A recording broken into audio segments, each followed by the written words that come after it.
City of Boulder first got introduced into the concept and participated in what is known as tribal consultation back in the late 1990s. The City of Boulder actually had an agreement in the late 90s and early 2000s for access to some of their parks and open space to do ceremonial events and things that the indigenous community and Native American community in the urban area had done for many years. So having listened in and participated in that federal government consultation with tribal governments, the City of Boulder decided to continue that relationship and actually consult with the tribes from a city's perspective. It was really the Indigenous Peoples Day resolution that the City Council adopted in 2016 that really gave a rise and an impetus to wanting to rekindle our formal negotiations with the tribal nations. It's one thing when the government, in this case, a local government, says we want to build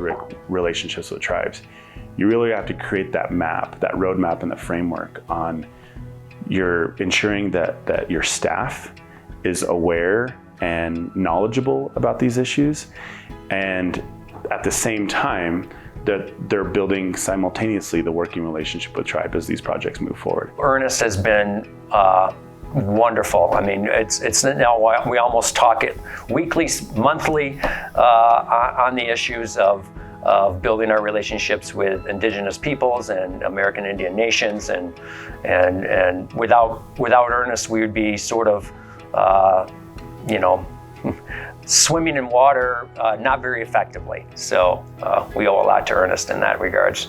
Collaboration happens at the speed of trust. I say that all the time because I've seen it happen, and it's the best example, especially related with the history of Indigenous people and our country. If there's an effort to actually build a process and relationship, that's where I think consultation, or whatever you want to call it, relationship building at the end of the day is what it is.